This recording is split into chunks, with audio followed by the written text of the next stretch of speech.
Hit it. The mad genius of rock and roll.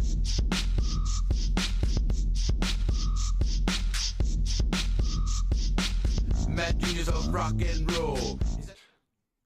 Well, hello and welcome to the Daily Atheist Morning Show. It is Sci-Fi Saturday. Man, this is going to be a fun day. I really enjoy me some FARSCAPE. I've got a guest to join me today. He's from Australia, FARSCAPE, Australia. Hi. If you know, you know.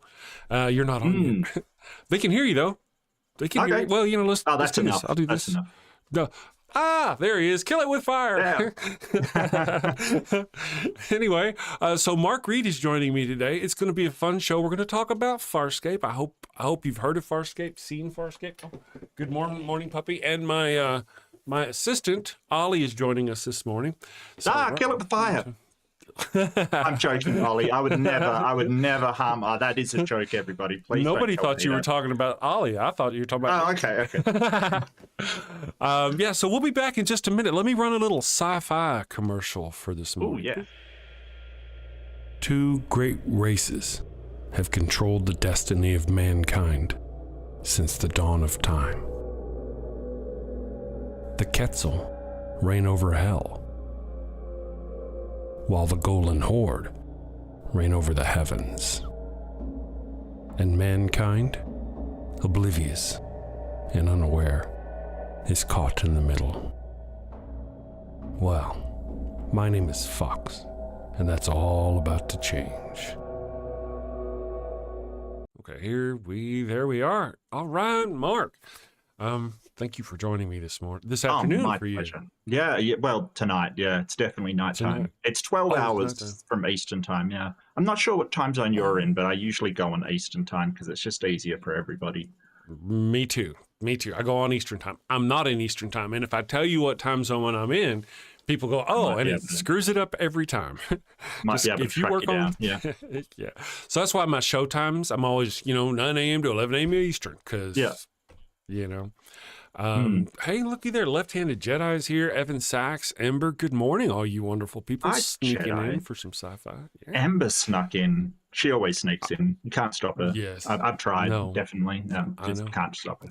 Yep. I know. The mods, helpless. I know. Helpless against them. Yeah. I know the feeling. morning. Yeah. Yeah. They just can't stop her. Good morning, Infidel. She's too sweet. See, she butters up my mods, and I just can't have that. But there's nothing I can do about it. So, and Simply Secular Dave snuck in, says, "Good morning, you bunch of weirdos." Yeah. Well, Frel, you. Proud. If you Weirdo and proud. Weirdo. Frel, you. Yeah. Yeah. Yeah. Well, I think they ripped that off Red Dwarf, where it was Smeg all the time. Have you ever seen Red was it? Dwarf? No, Yes. I haven't. And I tried recently. But it was hard. Very hard. I was not able to get into it. I need to possibly That's give it fair. another shot. That's fair. Yeah. It's so old and dated, and so Oh yeah. slapstick. It was just really hard for me to, Mm-hmm. But I respect it, and I know what it is. Ember says you underestimate the sneakiness. Weirdos are the best people. Very true. Smoke pellets. Very true. I am. Yes. You just got to find your own kind of weirdo. I've found, just find your bunch of weirdos that True. are your kind of weirdos. Yeah. Yeah. Well, let me ask you about FARSCAPE. So, tell me about your experience with it, and I'll tell you about mine. Some people, it's just no big deal, but I had an experience. So, well, I mean, I just caught it one night, and it was playing sort of late nightish on Australian TV kind of thing. So just the mainstream channels, and I think this was about 2000 or so. So there was this big push for everybody to all of these people to come in and make sci-fi stuff. I think The Matrix Reloaded was about that time. So Australia was offering all of these discounts to movie studios to come and make their stuff in Australia, just to sort of kick off the movie industry in Australia. Because we lose all of our actors to the US, Hugh Jackman and stuff. They just leave, and, we cry a little inside and let them go. Sometimes we don't. I mean, Mel Gibson left and everyone's like, yeah, take him. We don't want him. But yeah, so they were trying to bring an industry back into Australia. So you had, so you remember the freeway scene from Matrix Reloaded, the really long one on the front? That was a freeway built in the middle of nowhere in Australia kind of thing. They made that in Australia and then shot it there kind of stuff. Yeah, so they were trying to get people in. But so the weird thing was that sort of the accents worked really well, but they were just Australian accents, and everybody who was in it, except for one person, had an Australian or New Zealand accent. Everybody. So there was basically one American accent, and it kind of worked for the story that, you know, all of the one person who's sort of the fish out of water had an American accent, and everyone else was speaking in this really thick Australian or New Zealand accent. But like, it was just weird for an Australian to watch, and it's like, yeah, all of these Australian accents are pretty weird. Well, you know, I wondered about that because, I mean, I'm from Texas, and it's so common to see movies with my accent. It's just, it's a nothing. Yeah. But to see an actual primetime series coming out made in your country, that just kind of, maybe to you it didn't seem like a big thing. To me, it seemed like, hey man, that is really cool for Australia. Way to go, Aussies. Yeah. It brought me an understanding of Australians, you know, because I didn't know nothing about, I mean, outside of, you know, good day, mate. Steve Irwin. I didn't know nothing about Aussies or Australians or any of that business. Well, it was definitely quirky. It was quirky. Yeah, oh, yeah. It had a real quirky sense of humor, and a lot of it was that sort of fish out of water humor, because you had, like, if people haven't seen it, and I'll just do a quick synopsis of like not the entire story, just the beginning. Basically, it's a guy who's an astronaut. He does a test flight in this, you know, sort of ship that gets sucked into a wormhole and spat out, like, over the other side of the universe kind of thing, like so far away from where he originally started. So it's a bit like Voyager like that, I guess. You know, he's in another galaxy kind of thing. So, and he meets, like, and upon getting spit out, he collides with a ship and gets brought aboard another ship. I think it was Moira. I think it was a Moya. The big living ship, which is a character. It's an organism itself. So that was a character in it, and, you know, everything develops from there. So yeah, it we had a lot of help. Like Jim Henson was really involved in it. I remember that because of the puppets.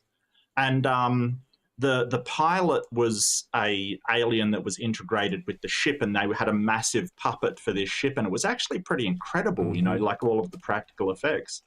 I mean, some of it was a bit childish, you know, like it had a lot of, you know, there was fart jokes and stuff in it, but, you know, Australians are pretty childish, so that makes sense, you know, so that makes sense. That's true. Well, you know, one of the things about that was, okay, let me tell you about my first experience with it. I was craving something to watch. And but when I first found it, I was craving something to watch, and I had seen, I think it was, some other little, not FARSCAPE, damn it. Firefly. I'd watched Firefly. I loved Firefly. I was looking for something else to watch. I jumped in. I saw this show. I watched the first episode. I really liked Aaron Sun, my kind of gal. Right. But then when I see all the puppets and stuff, I'm like, oh, I don't know. This is like Fraggle Rock in space or what? Right. You know? Right. And then, like you said, there's the fart jokes and the, you know, you fart helium? Only when I'm scared or angry? That was a running joke through the entire thing, that, like, even if it was silent, people would just start talking in high pitch, and then everyone would look at this one character because he farted helium. And so that was just a running joke through it. But Aaron Sun wasn't my kind of girl. It was the grey-skinned chick that I had a huge crush on. Chiana. Chiana. One time with me, she'd never go back to Dargo. Right. Like, and Aaron Sun was kind of, I don't know, she's a bit off-putting for me, I guess. But Really? excellent actor. I married one of those. Almost very similar. Yeah, yeah. Christina Black. Not Christina Black. Claudia Black. I want to mention. All right, so let me mention a couple things. One is that, again, she's a fantastic actress. She still does work here in the U.S. now, and my acting name is Chris Black. So you can find me on IMDb as Chris Black. And whenever I was trying to think of an acting name, I chose my name based on her character, or her name, Claudia Black. That was kind of cool. That was perfect timing. I dig it. Never, no regrets. The show, the people may not know that there's a bad guy in the opening. His name is Crace.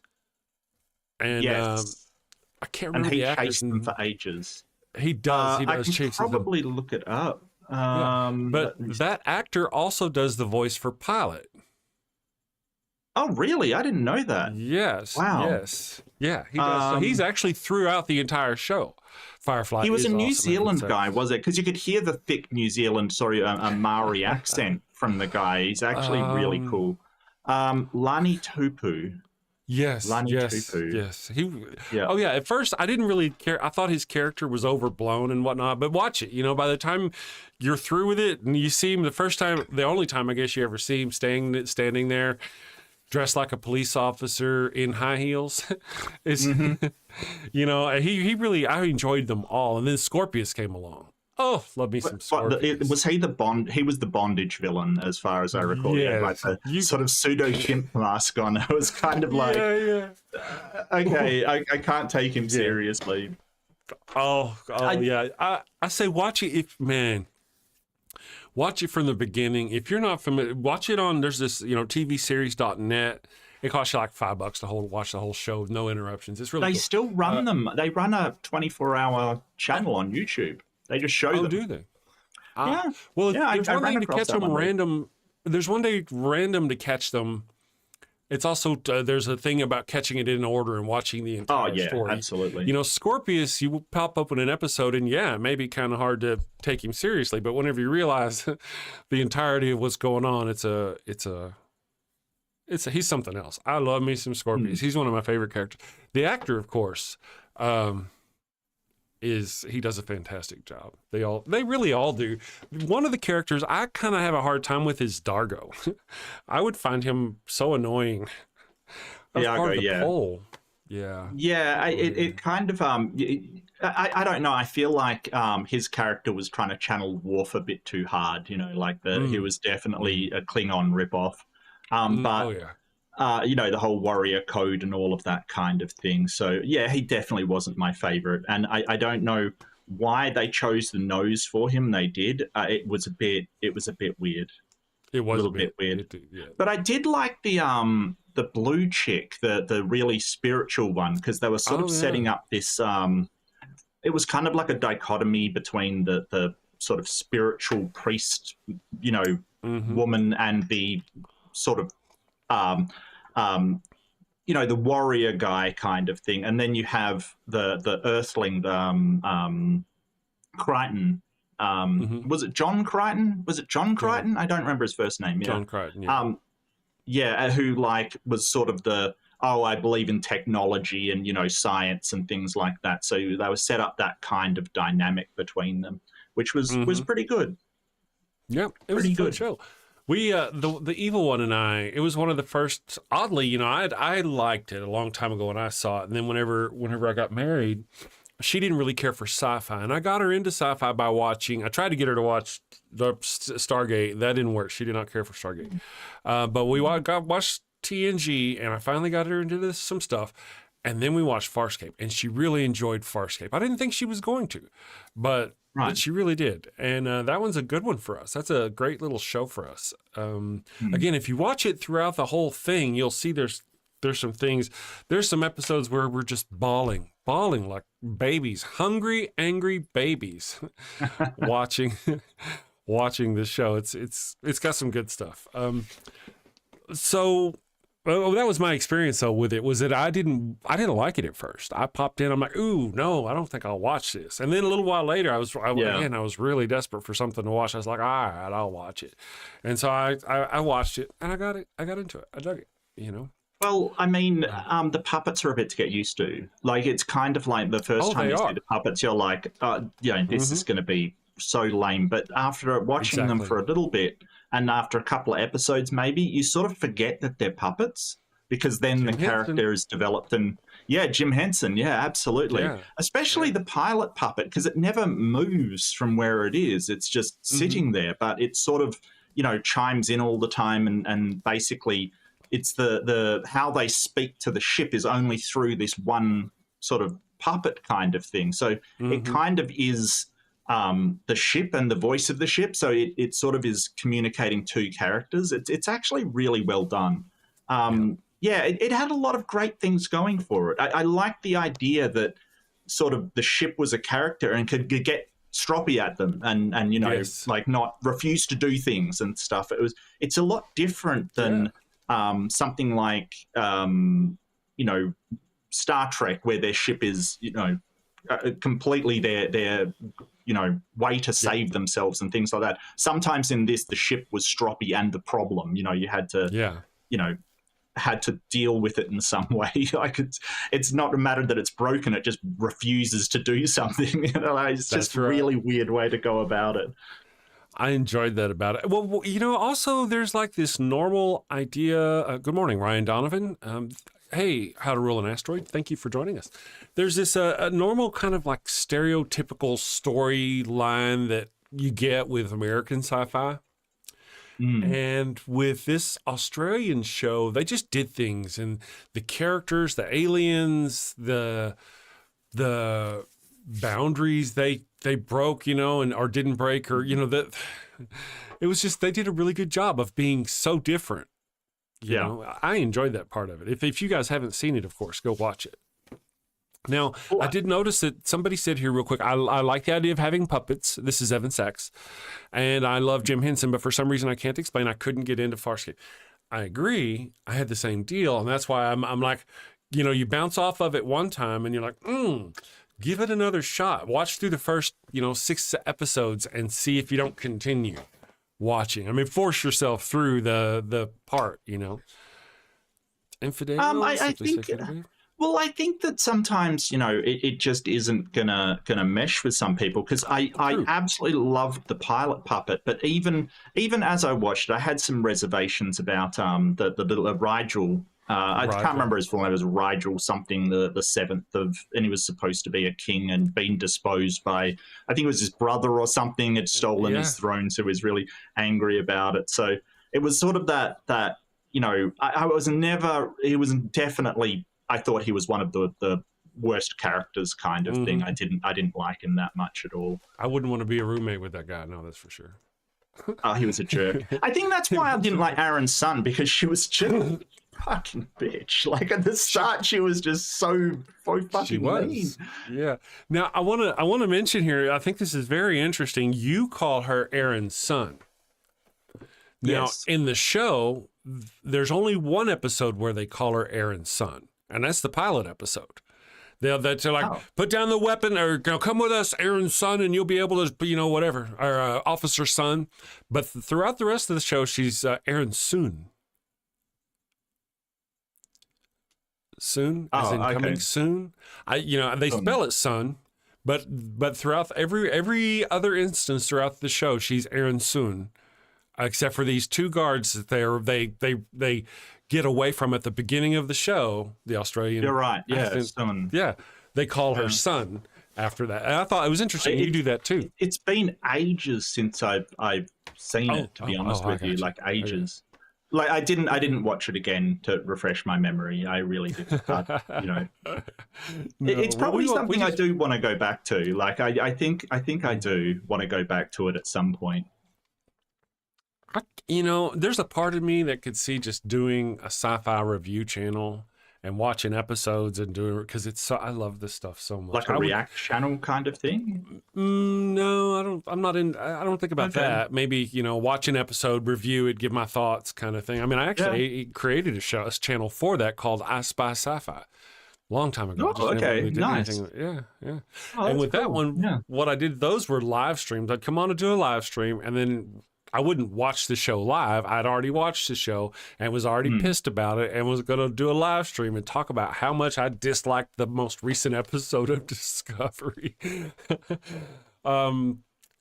$5. Thank you for the super chat. Left-handed Jedi says Brian Henson was in charge at that point. His dad passed away in 1990. Farscape was 1999. Oh, gotcha. Oh, yeah. It was his company, though. Yeah, it was definitely the Henson company. Yeah, it was still great. It was still absolutely fantastic. Really good prosthetics and makeup. Yeah, I know. Mark does not rewatch things pre-review. This is Amber's not wrong. She's not wrong. I will own that. Thank you, Emma. So if any of you happen to get a glancing blow of Farscape back in the 90s or early 99 or early 2000s, you would be as equally qualified to be on this show today. Oh, thank you. No, you're from Australia. That gives I'm from the country it was made. Yeah, yes. But I just want to mention people. Oh my goodness gracious, beautiful people. Sorry. Who? The beautiful people. Look at the people on the all right, people, go watch Farscape.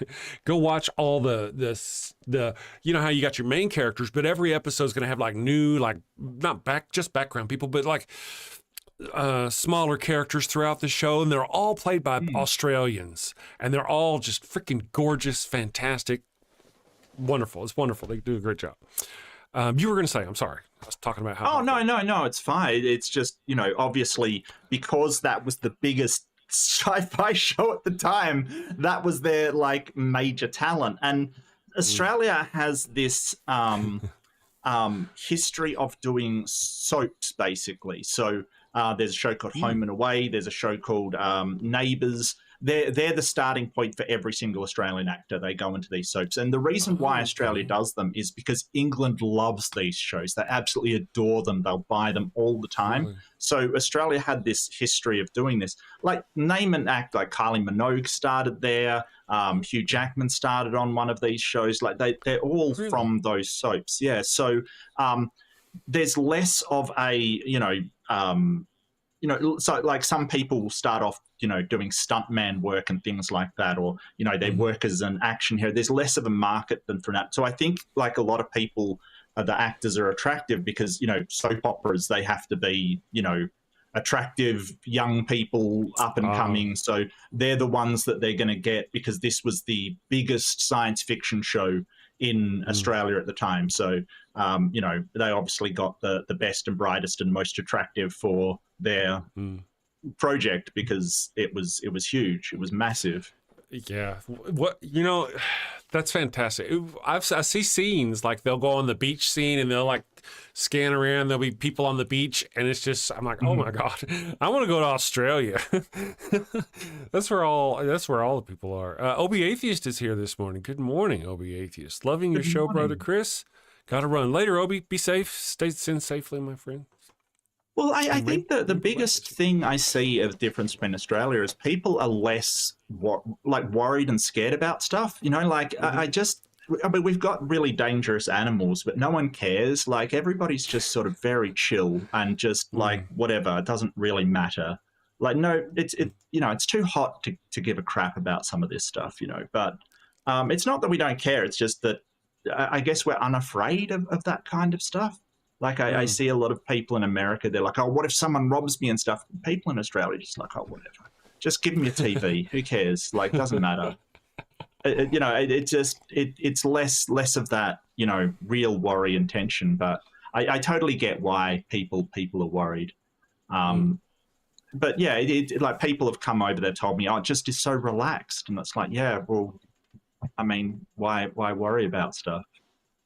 I don't know. It's a very chill kind of place, Well, they did a good job on this show. Other people are mentioning other shows. Good morning, Ryan. How are you doing? She's recently going through Star Trek: The Next Generation for the first time. I think by now she ought to be getting kind of close to the end of it. And she was saying, I think she said something like she wasn't going to watch any more Star Trek directly after this, take a break or something. I was like, what'll happen is you'll go, like, after a day or two, be like, I'm hungry for some Star Trek. And she'll be putting on some new Star Trek. I feel it. I know it. I can sense it in the force. So good morning, Ryan. Well, I think the Star Trek series it was most like was probably Voyager, right? Because they were sort of trying to get home kind of thing. That was the entire point. They got thrown out and were trying to get home. But I think that I think that this was worked better because like on Voyager, they were on the ship, they were surrounded by people, they all knew the same things, they had the same, people understood what they were doing. What FARSCAPE managed to do was basically, because it was one guy taken out of his, Earth environment and put in where nothing makes sense whatsoever. Like everything is weird, and I think they did that really well. So it was like those really good episodes of Voyager where they meet, an alien. Remember, who was the chef, that alien chef in Voyager who used to tell them about things, and he was Neelix. Like their guide. Neelix, yeah, and he was like their guide to, you can't do that because then these people will get angry and then these, you don't understand the dynamics. Yeah. It was like that all the time in FARSCAPE because he was like, well, why can't we just take the ship over here? It's like, no, we can't do that kind of thing. It was just fantastic. This real, he was always confused, especially in the first season, just always confused. And it was great seeing. I really liked it. Neelix, yeah. Yeah, Neelix. Yeah, well, yeah, that's a good point. Whenever they first meet him, and they do a good job of explaining easily and quickly at the beginning of the show how he can understand everybody. He gets on the ship, and they explain how they get the translator microbes in his brain, and things like that they use logic and reason to quickly go boom and set aside. And then after that, now he can understand what they're saying, but he doesn't understand what they're saying. yeah. And the first season is really cool. You get to see he's got a really good character arc from this white t-shirt, khaki pants kind of thing to this dark, I want to say like Blade Runner dress kind of, long black overcoat, big, huge gun. He's got this arc where he and Aaron Sun both kind of developed that way. It's fun to watch. But she again, was kind of a bit the opposite. She was so Machiavellian at the start, like sort of anything for mission, if there's a mission, anything to succeed, a bit on the softer side. So he got a lot harder and she got a lot softer. Can I say that on here? That's it's probably not the right thing to say. But it's accurate. Yeah, she got a lot more. She was able to let down her guard, and did you ever get to watch Stargate SG-1 after that? I did. Yeah, I watched a fair bit of Stargate SG-1. Okay. I actually, it's a really controversial opinion. I liked Stargate. I think it was Stargate Universe better, and I know people are going to hate me for that. I will take your hate. It was cancelled after like one season, and I really liked it. I thought it was great. I don't know how these people get on the show. I mean, how do they get on the show? Chris, I can't. No, you're muted. Nah, you're like, I'm going to catch some hate for this. And then you said Stargate SGU, and I'm like, get him off my show. How do these people get on? Oh, okay. All right, then. No, go ahead. Stargate SGU, you were saying. Well, I just liked that they were trapped on the ship and sort of resources were running out. I like those apocalypse or those survival shows about after the apocalypse you're surviving. So it just appealed to me on that level because it was like they were desperately trying to survive kind of thing. So I liked it, and I know people are going to hate me for it, but I liked it more than SG-1 or Atlantis. Sorry, not sorry. Oh, no. Well, one of the things about it is that they took a more realistic approach, a more, more gritty, more gritty, realistic approach. Yeah. And the graphics were great compared to SG-1 and Atlantis because, we moved further into the future and their technology for SGU was really good. So it did look good. The deal, from my thinking, is Stargate, if you like Star Trek Next Generation, Deep Space Nine, Voyager, you're probably going to enjoy Stargate because it's got the same dynamic. You've got a group of people, they go on missions, they do things together, they can always depend on each other, but there's strife and situations that they can always overcome. There's always this, it's kind of the same feel even because they were made about the same time. So the same look and all that, same video equipment, all that business. And you're kind of hoping for that going to this new show that's going to come in. And instead of that kind of dynamic, you get these two human groups on this one ship. There's the political side, there's the military side, and then you got just the civilians who are there and the scientists and stuff. And rather than being a team who works together, they're constantly fucking each other over. Oh, the yeah. entire It was very show. political. Yeah. Yeah. And then there was one guy who was a scientist that just screwed over everybody kind of thing. Every he was time. like, every single time he was just so selfish. Yeah, so it wasn't even in the same ballpark of show. You could totally depend on him to be undependable. Oh yeah, about anything. Absolutely, Great actors did a great job. Yeah, but yeah, that. And now again, so here's the thought though, and I mean, I can't argue. A lot of the stories were really good. The graphics were good. Had it been something where I'd never seen Stargate and had no anticipation or no expectations, I may have really enjoyed it. I do remember being kind of down that they had stopped it. You know, they had the new aliens, and they were using those new graphics that looked really good. Yeah. Oh, they're talking about Babylon 5 in the chat. I love me some Babylon 5. Babylon 5, yeah. It's different. It's one of those, the first season's kind of rough to get through. Yes, yeah. That I haven't seen that for ages. I remember watching like a couple of episodes and going, oh, this is terrible, and turning it off. But, you have to get through that first, because that sets so much up. It's kind of information that you kind of need. And it's been so long since I've seen that. Is Nancy here? Good morning, Nancy. We've missed you. I haven't seen you around the last few days. Hi, Nancy. Great. We always miss you when you're not in the chat. Babylon I'm going to 5. be interviewing Nancy soon. Oh, really? I'm going to be interviewed by Nancy soon. Oh, that's fantastic. I know. Yeah, I got to them first. I 100% got to them first, yeah. Oh. Yeah, absolutely. Mine's happening on the 1st, which is just a couple days from now. Mine is the 5th. Or my 5th, I guess. Yeah. So. Oh, that's earlier than my 5th. I get you. Yeah. True. But the Babylon 5. Now, here's the deal. The first season, you've got that character actor, Michael O'Hare, was having a lot of really rough.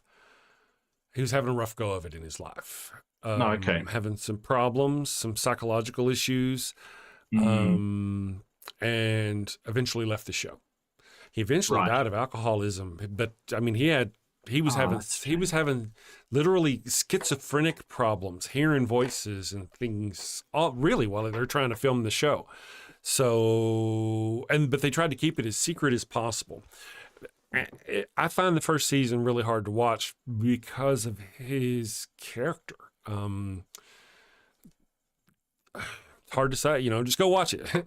And some of those episodes, like you're saying, are painfully hard to watch. But if you can get through that and get through the overarching story, the Londo and the Jakar, those story arcs are fantastic. Wonderful, wonderful story arcs. Londo starts out as like a good guy, happy-go-lucky, throwing dice down at the casino, drinking, loving everything. And Jakar is like, you think he's going to be some sort of evil villain. And by the time it's over with, Londo is the evil villain raining bombs down on whole planets, while Jakar becomes a religious leader of his planet. It's a very, very awesome story. Boom. No boom today, boom tomorrow. There's always a boom tomorrow. Yes, Ivanova. That's true. Love me some Ivanova. Mr. Morden was a good character. For those of you who don't know, Mr. Morden, the actor who played Mr. Morden, shows up in the very first episode, or it may even be the pilot. I think it's the pilot episode. And he shows up on the bridge down there where Ivanova usually works. He's one of the people down in the pit doing stuff. Psychor is an excellent example. Psychor, and there's this way the president of EarthGov, turns to a fascist and overthrows the government and goes against the people. That all happens in season 3 and season 4 and all that. And we're living part of that now. And is that when Babylon 5 sort of breaks away and becomes a rebel kind of colony? Yeah. I do remember that, because EarthGov is bombing their own people and Mars and their other colonies, and they're just not going to stomach it anymore. Night Watch, all that business.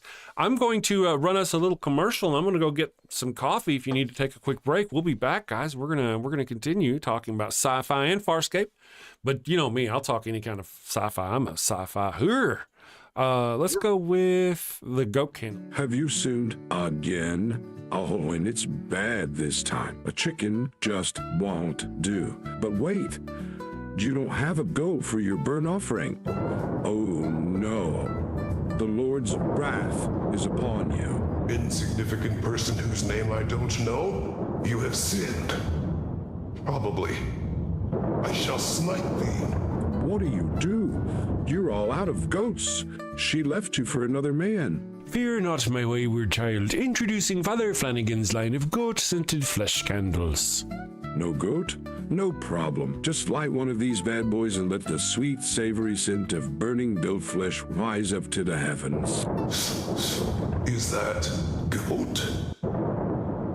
It's easy, it's fast, and deluxe models even have patented technology that produces a goat screaming sound as the wick burns. Father Flanagan's line of goat-scented candles. Save a goat, burn a candle. Father Flanagan's line of goat-scented flesh candles are part of our You Do You Jew interfaith outreach program. When you sinned and need to atone, light a candle and avoid the stone. When the Lord requires that pungent smell, light a candle or you're going to hell. Yeah. When we are back, one of the things we're talking about, Mark and I were talking about, was how Stargate SG-1 was different from Stargate the movie. I want to mention that there were some differences. They did kind of try to cover some of that in the show in Stargate SG-1. But the original writers, creators of the movie, didn't care for how SG-1 went. And my understanding is there is eventually a plan to redo a new Stargate, either movies or a new series by the original creators. Oh, okay. But of the movie? Yes. Oh, yes. Interesting. To continue their vision of what they wanted. Right. Because the original movie was very dark. Like it starts out with a guy who has lost his son and is in a very bad place, played by Kurt Russell. And it just, that's a totally different feeling than you get out of SG-1. It really is. Yeah. Well, it really is. If I can, though, now in SG-1, the O'Neill character also lost his son, like the character from the movie. Yeah. But I think a different way, though, because no, with a gun. It was the same way. Oh, yeah. Ugh. Richard Dean Anderson, though, knew he's more lighthearted than the character, and his character was going to be more lighthearted than the other one. Okay, yeah. So there was a way he separated that, because he would say O'Neill with 2 L's. And O'Neill in the movie only had 1 L. So it's a different His O'Neill, person? No, not really. It's just his way of separating himself from the, I think tragedy. actually, Yeah, to make his character a little different. I think that's even a quip. He's not as serious. I don't remember, but yeah, that was kind of addressed. And the graphics were so much better in the movie. They kind of had to compensate. Oh, for well, that in yeah, the series, yeah. I mean, they had the budget for it. It looked incredible in the movie. Yeah. But oh yeah. I liked the Daniel character in the series more than in the movie, because it was played. I can't remember who played it. It was Michael Shanks. That was in the series, but I can't remember. It was same guy that played Ultron. God, I'm having a mental blank. Yeah. Oh God, I can't remember. I know his name too. Damn it. He plays in Blacklist. Yeah, James Spader. James Spader. Ah, yes. Yeah. James Spader. Thank you, Infidel. James Spader, yes. Yeah. You say you liked him better than the... No, I liked the Daniel in SG-1 more than James Spader's one. James Spader's one, he was a bit whiny and a bit, he just wasn't a very likable person kind of thing. He wasn't very likable at all. So I just, of course, you know, that's a movie and you just get a contained movie. If it was a series, I might have felt differently, but the character Daniel was so much better. And I did love the Easter eggs they dropped in there, like Richard Dean Anderson at one point saying, oh, we've got to MacGyver this, you know, and then, you know, and then someone's like, you stop that right now. It was just like, oh, that is so good. Like, it's so good. It was, yeah. I enjoy that. That was one of the things. Now, Richard Dean Anderson he was the smart guy, the intelligent, know it everything all in MacGyver. He didn't want to do that again. So that's why his character in Stargate is kind of, he's not dumb, but he's just normal, common, you know? Relax. Yeah.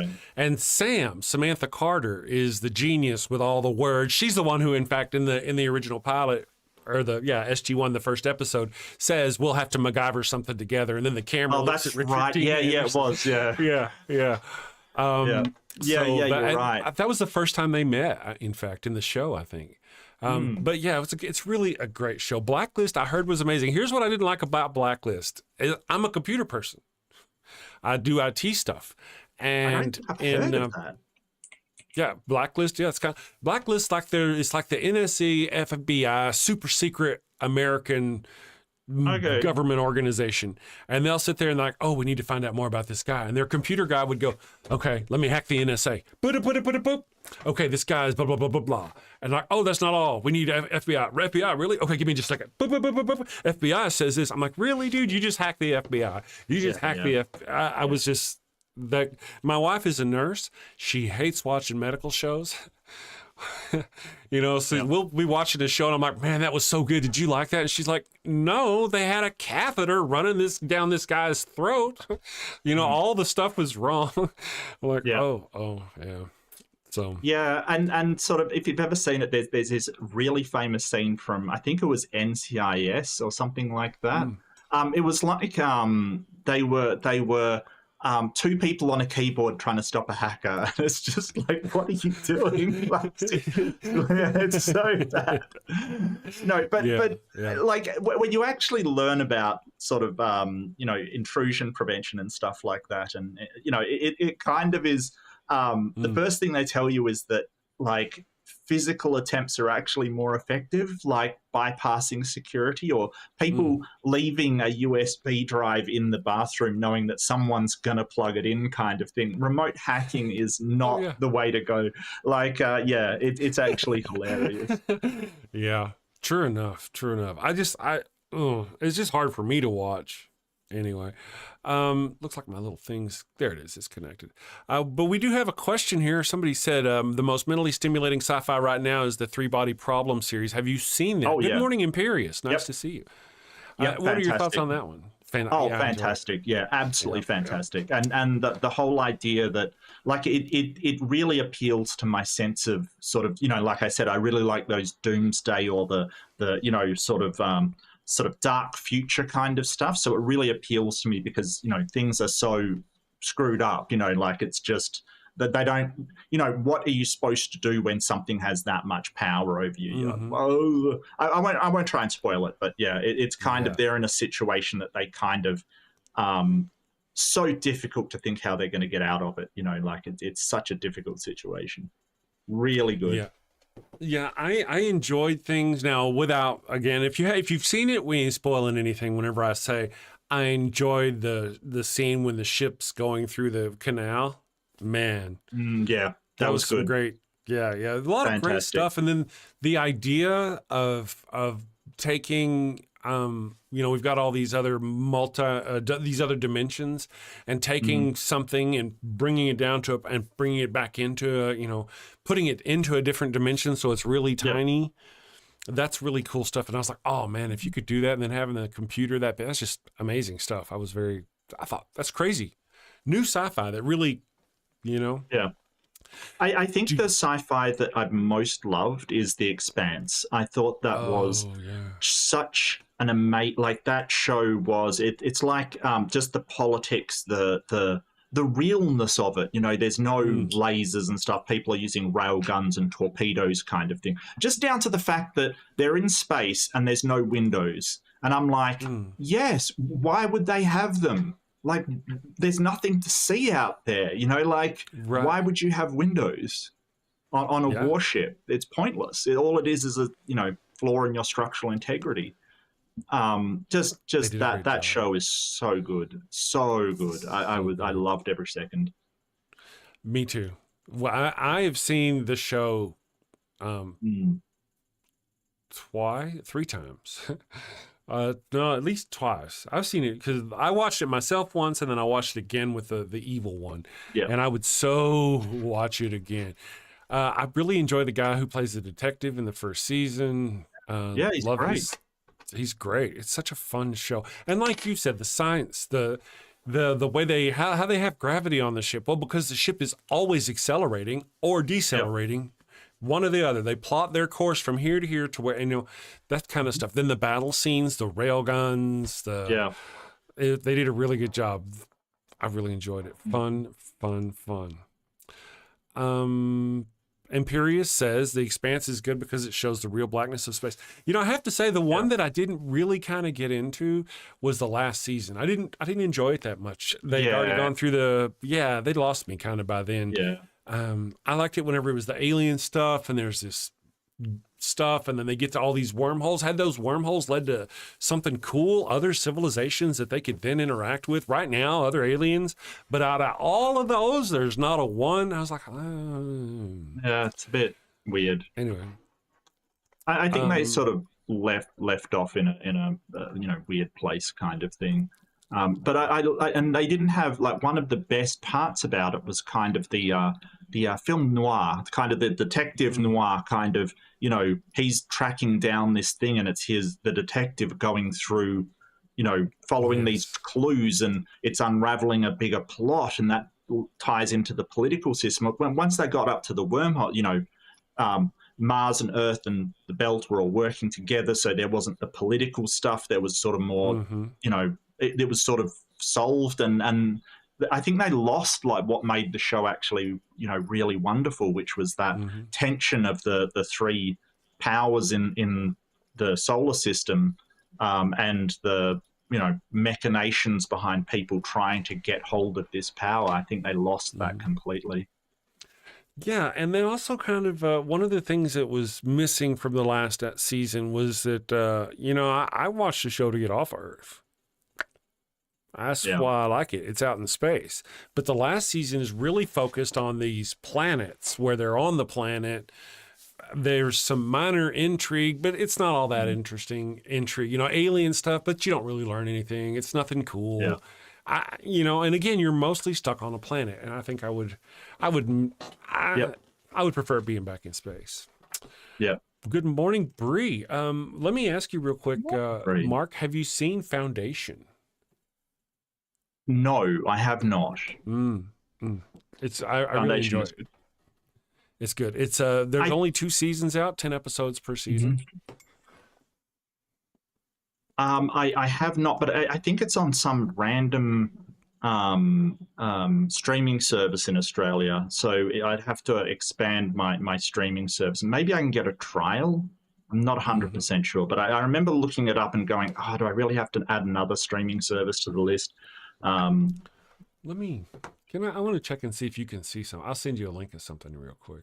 And then the other one I wanted to see that was on a random streaming. Yeah, it's on Apple TV. I've got issues with Apple TV. I really do. No worries. And the other one I wanted to see was Raised by Wolves that I haven't seen, because that's supposed to be really trippy and weird and sort of, I'm going to send you a link. See if you can go to this.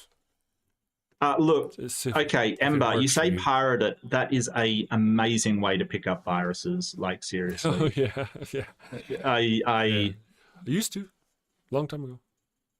Mel says, I love Foundation. Yeah, same. Foundation is good. I read the Foundation series, or some of it, whenever I was a kid, and I found it fantastic. I'm going to post a link here in the chat, guys, to a place that I use to watch shows.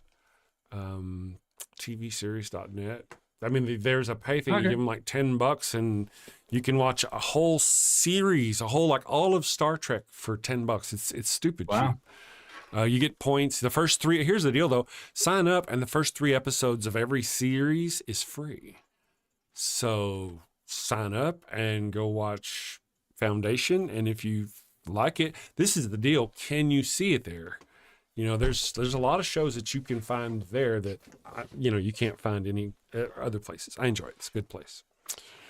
The good old days of LimeWire. Yeah, LimeWire and Napster. I was there when Napster was created.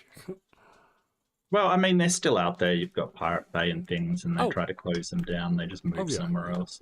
It's interesting. But I get you. Yeah, you're right. I'm using random very facetiously. I'm sorry, Simply Secular Dave. You're right. It's not random, but it seems like it's random to me. Like it seems arbitrary to me. I'm sorry. Ember says the first time I read Foundation, I hated it because the plan was laid out, went well in surprising ways. Then boom, we're off script for some random reason. But I got it. I never really read it in series. Come on, babe. Oh yeah, goodness gracious. There's Sadie. I never read it all. I started with one book in the middle and but I do know things like how their robots in the robot series get switched up to where it all gets merged into like the iRobot and all that business. Data is based on his robots from there. Oh, okay. So yeah. Oh yeah, Sadie. Here's Sadie. This is my Sadie dog. I don't know if you know Sadie. She's our camera operator. She takes care of the camera, make sure everything's good in focus. Oh, you guys got a yawn. Sadie. There we go. I'm a puppy cuddler. I do cuddle puppies. I know. Are you right? It's Saturday morning. I know. Is the evil one in there? She is. Did she feed you a tasty and delicious breakfast? She did. Oh my goodness gracious. Oh, some of those and some of those. Really? Oh goodness gracious. Oh, y'all are still here. There's your puppy. Let me go back here and see. Now, somebody mentioned Battlestar Galactica. I really enjoyed both actually. Nostalgia as a kid, but then whenever the new one came out, I loved it. What did you think of the new Battlestar? I like the new Battlestar. I like the sort of political situation on it, kind of thing, between the president and the military. Like you were talking about that on SGU, the thing. I think they did it way better on Battlestar Galactica. Yeah, it was really good. Well, yeah, the cool thing about that was, again, I mean, it wasn't expected. I didn't know Battlestar Galactica, and I didn't see. Thank you for the $2 super chat, Ember. Ember says, Chris knows we watch mostly for the puppies. I do. I got to give you the dogs. But yeah, they did it, it was really well done. How they came together over time. There was a struggle. Yeah. I had a friend who, I mean, I understand, I guess, because I have characters that I really associated whenever I was young, but who simply refused to watch it because Starbuck was a woman. And when he was a kid, Starbuck was his thing. He used to play Starbuck, and he just was really, really insulted that I thought she did a fantastic job. Yeah, I think she was great. Yeah, I thought Starbuck was awesome. I really loved it was the commander, what was it? I can't remember his name. Adama? Adama? Yeah, Adama, Commander Adama, yeah. Yeah. He was fantastic. Edward James Olmos played him. Edward James Olmos, okay. I didn't know that name, but yeah. You remember Blade Runner, right? The original Blade Runner with Harrison Ford? Yeah. Yeah, Harrison Ford, yeah. Yeah, he had another Blade Runner with him. Occasionally they'd meet. He wore like a Bilbo kind of hat. He was a skinny Hispanic man with a pockmarked face. That's the same actor. Yeah. That's the guy who played Did you like the new Blade Runner? I did, in fact. I enjoyed it. I thought it was good, yeah. I thought it was really good. Yeah, and actually in the new Blade Runner, Edward James Olmos, the guy who played Commander Adama, shows up again. They go back and interview him. He's like in an old folks' home. So, okay. Yeah, that's awesome. I don't remember that. That was fantastic. It was. Yeah, I thought that was good. I really wanted him to the main character robot to be what he thought he was. It was good stuff. Mary McDonnell is a fantastic actress. Yes. Oh yeah, she's played the president, an absolutely amazing job. You know, and just I love the sort of respect that her and the Adama character had for one another, even though they disagreed on stuff, kind of thing. And it was just it was fantastic. Fantastic. I never saw the original. Someone's talking about the original Battlestar Galactica. I never saw it. No, I never saw it. I don't know. With a little cheese. There's a lot of cheese there. It was made in 1979 or 78. 79, I think. So it's a little sci-fi hard to watch. But if you want some history, it's, you know. Now, all I remember is they had flying motorcycles. They probably do. I don't remember that, but they probably do. Yeah. Promethean Otaku says, did you guys see the prequel series to Battlestar Galactica called Caprica? I did. I enjoyed it. I did not. No. No, it was really. Here's the thing: they had this actress Alexandria Tesserano or something like that. Very cool name. Okay. I think she's a hottie. She's kind of a hottie. My style of female. She's a hottie. So they had her in it, and that was cool. But it was before. It's actually kind of how you got to see how the Cylons became the Cylons in the beginning. And it was really good, good show. The problem, I think, where they screwed up was that the bad guys through the series arc, because in this world, they all believe in mini gods, right? And in their world, this sci-fi world, the ones who are the terrorists blowing up things are the ones who believe in a single god. Wow. Okay. And I think that's part of what was part of the downfall of the show. They were trying. They did good. They were just kind of hitting a boundary that society, I don't think, was kind of ready for. Right. Mm-hmm. I don't know, because I know that Raised by Wolves has atheist versus sort of, you know, religion kind of thing. I think they pulled some kind of religion from history. And so the religion versus, you know, people is a big thing at the moment. I mean, I play a lot of video games, and I think they've done something interesting in there's a game called Helldivers 2, and they have the sort of, you know, artificial robots in that. But I think the robots just want to be left alone, and the humans are basically the bad guys kind of thing. They won't leave them alone. They will have to, you know, control and dominate them. And I think that's a really interesting take for a game that contains a lot of comedy. It's sort of like, you know, because they're spreading managed democracy to everybody, but it's just a totalitarian regime, basically. So, you know, this whole idea, managed democracy. Yeah. Well, there was this other one. Let me see here. Sorry. I lost them. I said Battlestar Galactica. They only had 10 episodes. Okay. Man, I lost something here. I hate it whenever my chat flies, man. Did you guys see that? Okay, we got that. EAE says, I need me a Rihanna Cylon. Oh, that would be fantastic. Morality implies intellectual capabilities. Yeah, maybe. Superior intelligence, superior understanding of morality. That's a good point. Just watched a thing about Judge Dredd. Good morning, The Awfulist. How are you doing? Oh yeah, the Adamas are basically like the mafia. That's pretty cool. They did it. It was not the same. There we go. Okay. Let me real quick, have you seen the new Judge Dredd movie since we're seeing this? Dredd, yeah.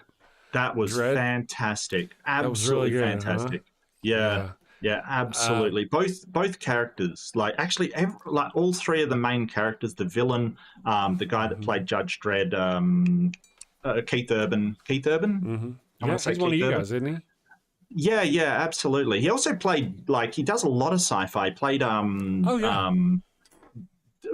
McCoy in the new Bones in the new Star Trek movies, which is hilarious. And he was in The Boys, which is fantastic in The Boys. Yeah. Like Butcher in The Boys is fantastic. But he did a fantastic job, because I was like, oh, well, he's not going to be as big as Sylvester Stallone, right? He's not, you know, really big. He really sold it. He was fantastic. And the woman in it was awesome, absolutely awesome. I don't remember the character's name, but she was the rookie kind of thing. She was fantastic. Yes.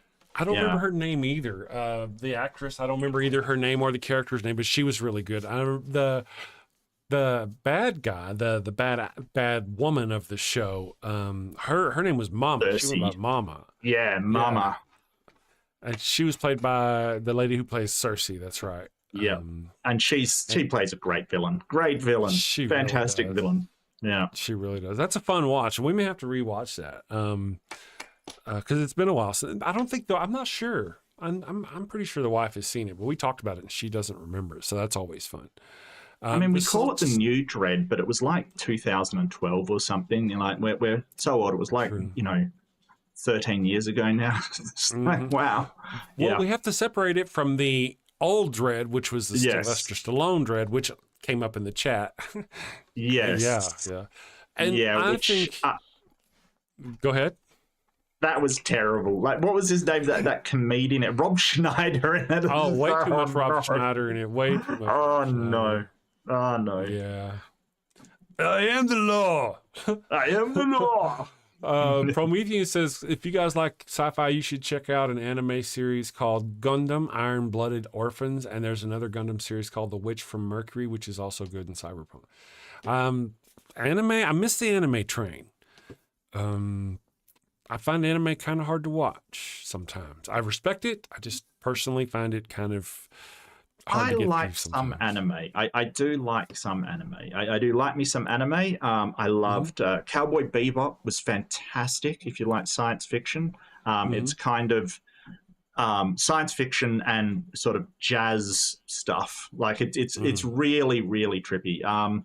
There's certain anime I like. I never really got into Gundam series. They didn't grab me. They did not grab me. But Lynn and I, we used to watch Bleach, and then we realized that those things would never end and gave up. Like, it's just like, oh God, it's going on forever. What's Bleach? It's a sort of a supernatural sort of sword fighting. So they're fighting with swords against and bows and arrows against demons and sort of supernatural gods of death kind of thing. So they're trying to lay spirits to rest. So it's sort of this supernatural one. Gotcha. Okay, I got you. Not your bag for the long term. Let's go here. Oh, it just never ended. It's just so many episodes. I don't know how many Bleach episodes there are. It's insane. Really? Yeah, I don't know what they're up to now. I have no idea. And see, I missed the train on Cowboy Bebop. I might watch the movie first, because if I watch the show first, I may not like the movie, right? You know how that goes. Yeah, they're up to season 16 apparently. So there you go. Yeah. Wow. You ever pop into a YouTube video and you're like, I'm looking for a 10-minute video, and you see it's like 2 hours long. You're like, ooh, I'm out. That's what happens when you're looking for a quick show to watch. And you're wanting like 3, 4, 5 seasons of something, and you see a 16 series. That's a haul. That's a slog. Yep. Bleach is actually still currently airing. It has over 1,000. Wow. Yeah. Prometheus. Otaku. Goodness gracious. Death Race 2000. I don't think I saw that with Stallone. Did I? I don't remember seeing that one. Carl Urban, not to be confused with Keith Urban. Yes. And Carl Urban, yeah. Leonard McCoy, not Henry McCoy. My memory is getting bad as I'm getting older. Yeah, my brain is breaking down. Well, I struggled after you said it. I was like, it's not Henry, but it's what? And it took me a minute. Yeah. It really did. So I can't really fault you so much. Let me go here and check this out. Well, nobody calls him that. Everyone just calls him Bones McCoy. Bones, yes. Yeah. Let's see, Death Race, David Carradine. Oh yeah, that was. Remember they wheeled all these people out into the road for the hospital, in front of the hospital, so he could get the points, and then they went and stood in the area where the ambulance goes, and instead of running over the people in the wheelchairs, he runs through that area and runs over the doctors and shitty people who put them out there. I thought that was pretty cool. If you know, you know. If you understand, you're like, oh. I think I've seen that. Wasn't that really old and like really cheesy and corny? Like Death Race. Yes. It was like, yeah, one of those B films, which old is just folks amazing. Home. Yeah, it was an old folks home apparently. Yeah. Carl was also Scourge in Thor Ragnarok. The shake weight scene was fantastic. That was great. Yeah. Behold my stuff. What was the name of his guns? He Oh, he had a name for them. They were good. Somebody in the chat will help us out, I'm sure. Those wonderful chat people. Google it. Good morning. Why? Because Weed Bro, Gundam, Dragon Ball, and Inuyasha were like the OG TV. Yeah. Des and Troy. Yeah. And together. When you put them together. Yeah. Speaking of Prometheus, there's a rumor Charlize Theron's character was an android or replicant. Oh, interesting. Charlize Theron. Yes, I probably almost certainly said it wrong. Wow, that would be interesting. I don't think so, Jedi, because like she was too emotional. She was really emotional. I'm not sure because the guy was a replicant or an android, and he sort of was very reserved and sort of didn't have much emotion. So I don't know about that one. Yeah, I wonder about though the thing about how old is he supposed to be and how old is she? So that made it where he's like having 70 or 80 years old when he had her. Oh, the who played that guy? It was that Australian guy. Yeah, he's been around. Guy Ritchie. No, Guy Pearce. No. Guy Pearce, yes, Guy Pearce. Yes, Guy Pearce, yeah. Oh, yeah, Jedi says it was a rumor. It's just a rumor. But I could see how that'd be an easy way to bring her character back, because if they wanted to, they could bring her character, the actress, back, because they could just claim that she was, because, I mean, especially whenever we think about how old was he was very old. She wasn't very old. I don't know. I could see that as an easy way to bring her back, though. Charlize Theron was amazing in Mad Max, like just amazing. Love Mad Max. Did you see the newer one, Furiosa? Mm-hmm. I wasn't. Yeah. It was not as good as. It was not as good. One of the things that was off-putting for me for that one was that they had this actress played by Anya Joy-Taylor, whom I really like, and she did a fantastic job. But then they took Charlize Theron, her voice, and put it over hers. And for me, it really pulled me out of it. I don't know if they did it the whole time, but I noticed, especially right at the end, they did. I thought she was just trying to talk like her. The thing was that that I think is that you compare the end, like the real confrontation of the villains in both movies, and in the first one, it was so sudden and visceral, and just that the line was, "Do you remember me?" and then absolutely wipes the floor, like absolutely destroys him, kind of thing. And in the second one, it's like this long conversation she's having with, and it's just going back, and you're like, can you please just do something? And then she tricks him, and then it goes back, and he just like, I'm so over this. Like, seriously, this is the apocalypse. You should have finished him 2 hours ago. Like, seriously, I just hated every second of it. I thought that Chris Hemsworth did a great job playing the bad guy, but I feel like the urgency about it, and just how ruthless the character was, the Furious character was completely lost, because she was just dicking around for us so long, and it's just hated it. I can say it does not stick out. I remember not,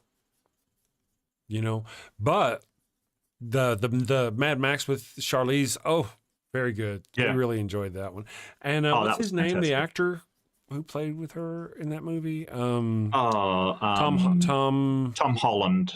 No, not Tom Holland. That's Spider-Man. They look like Tom Holland. No. What's his name? Chad will help us out in a second. They're wonderful. But yeah, I really enjoy that actor. I like him in Spawn. Oh, yeah. Yeah, not Spawn, but that other show, you know what I mean, the Marvel. One thing though about Marvel, Tom Hardy, thank you. Tom Hardy, yeah. One thing about like the Marvel stuff, I really enjoyed the first 4 or 5 Marvel movies, but with about what was it? The one we mentioned earlier on the show, in fact, Endgame? No, Avengers. After Avengers, it just got to where, like it got to where it's too much. Nowadays, a Marvel movie is just, I just don't really care for them at all. Can't really get into them. In my opinion, it's been a slow decline, but I think after Endgame, I really just had, that was kind of it. And, occasionally one will stand out, but it's not the same anymore. I think after that, I kind of went, well, that wraps it up for me, kind of thing. I did like Infinity War more than Endgame, I must admit. Oh, yeah. I thought that was good. But, yeah, I think there's been a sort of decline, a real, maybe not a sharp decline, but definitely some kind of acute angle down as it's gone on. So, yeah. One of the things for me was that, let's go Hivesci here. I want to click the link.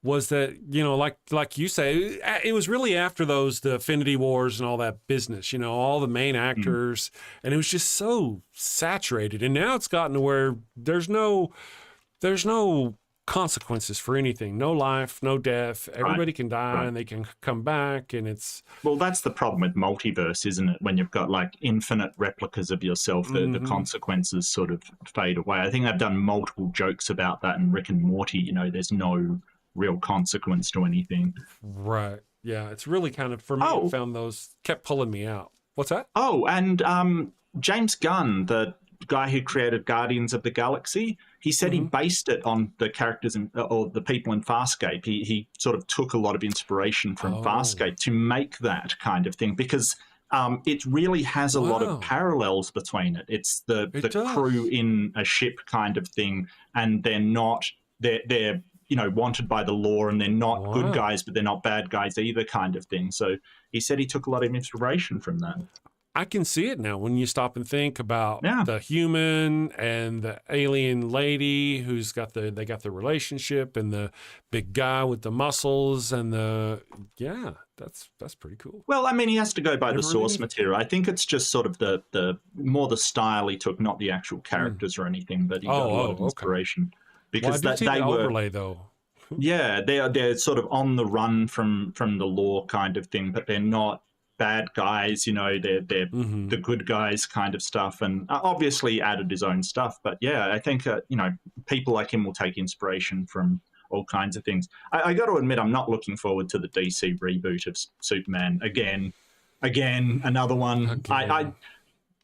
I would like to be surprised, and it's going to be amazing and everything, but I just I just can't do it. I just can't get my hopes up. I haven't bothered.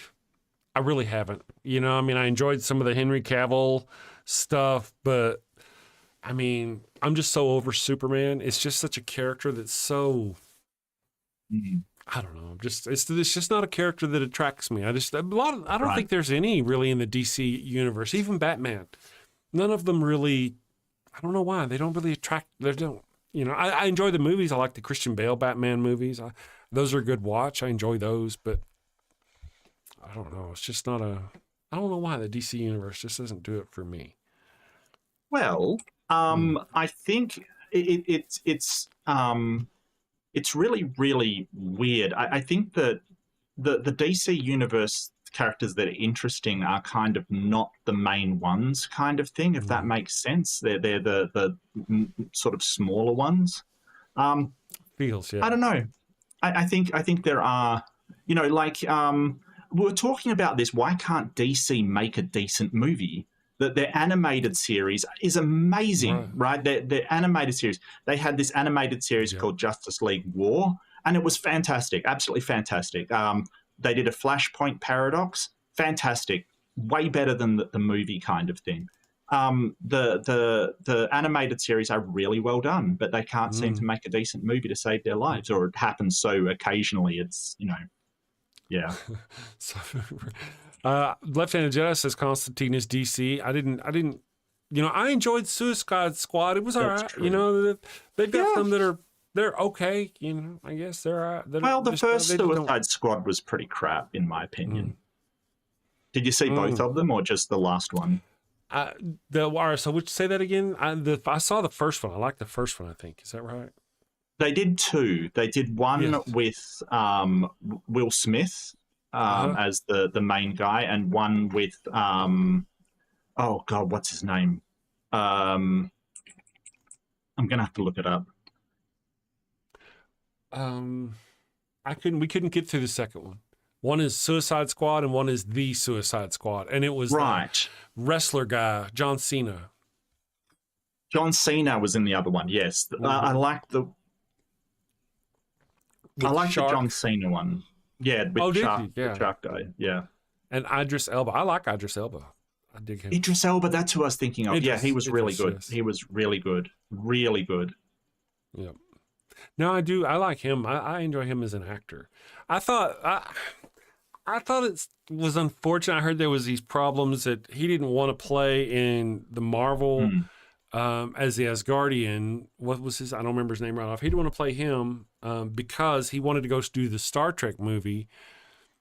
And the Star Trek movie had him all covered up in makeup. I don't know. But I enjoyed him in both of those, really, to be honest.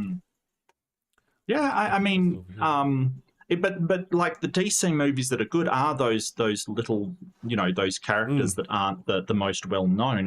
They can't seem to get down their biggest, you know, stars kind of thing. So it's really weird. I just, not that. Oh, something that may be coming out you might want to talk about, because have you heard? Do you know Warhammer 40,000? I've heard of it. But other than You've that, heard I of don't it. know that much about it. Yeah, I don't. Okay. So it'd be a brand new experience for me if it's really good. Something I'd probably enjoy. Okay. Well, so Warhammer 40,000 is one of these grimdark kind of, these really, really dark future stuff. Like everything is just depressing and horrible and violent, and there's constant war. It's very grim and dark and horrible, and you know, things are just terrible. So I believe Henry Cavill wants to do a project on Warhammer 40,000. There is a really good, if you want an introduction to it, there's a really good sort of short film called Secret Level. And it's secret. If you look up Secret Level Warhammer 40K, you'll be able to find it. And it's basically done via computer graphics. Essentially, it's computer studios, like graphics studios, showing their chops, right? Showing what they can do with these engines. And it is so good. Like, it is about 10 minutes of pure science fiction amazingness, like just really awesome stuff. Yes, Secret Level Warhammer 40K. Absolutely brilliant. I am secret. Yeah. See, I haven't done anything Warhammer. So I've got a whole world right there. Secret what? Level. Okay, Warhammer.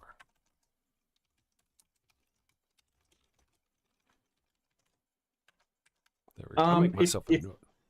If you like kind of the Halo stuff, you like it. If you like sort of, you know, the Iron Man stuff, you like. It's just people in ridiculously powerful sort of armor and stuff. Kind of like what was that? Man, they had a game I used to play. Is it Mass Effect? Oh yeah, Mass Effect. I remember that. Mass Effect Andromeda. Whenever you get to Mass Effect Andromeda, they start going around from, instead of just having, they always have armor and stuff, but in Andromeda, I think they actually get suits and you fly around or some business. I'd like to play Star Citizen on a, you know, that's the only reason why I don't mess with those, is because they don't have single player campaigns, you know, and like you say, that stuff never ends. It's just a world that never ends. I don't have time for that. I started playing this game recently called, what's that? I don't really mind it that much. I've done my time in those open world sort of stuff.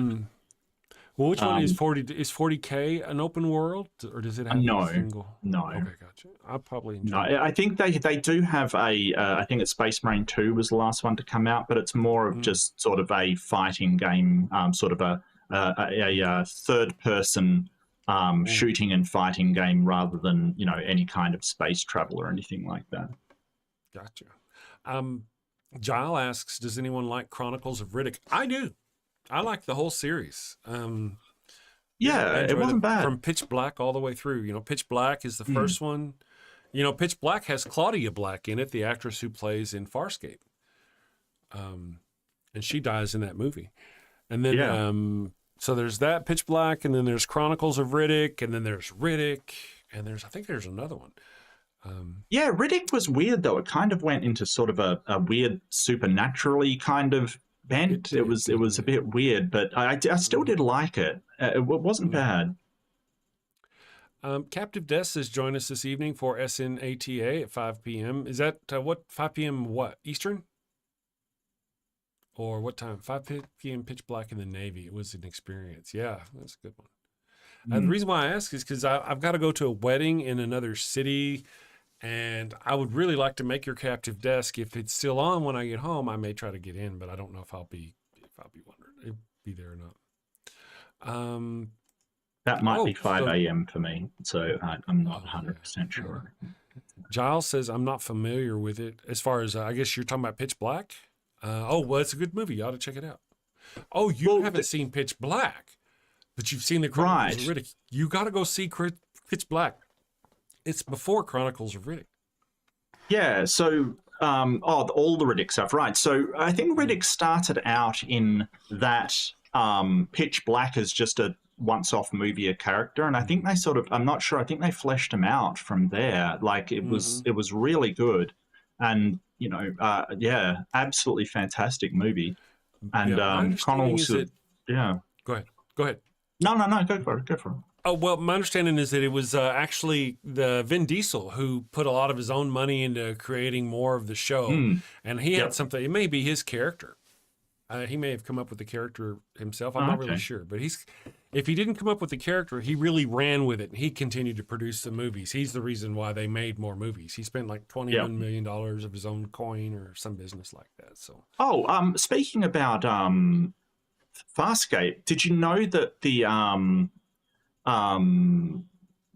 Chiana character was the ashen skinned character, the sort of grey skinned character? She was supposed to only be in one episode and die in that episode. Yeah, that she was so good, like as a cheeky thief, that they just kept her in, like until the it just became a character. I always love that when they have a standalone character that becomes part of the main cast. If you've ever seen Red Dwarf in the audience, the character like that was Crichton. He was in one episode and he was so good they just brought him back with the same character. Wow. I wonder if that's where they get the name Crichton from for this show.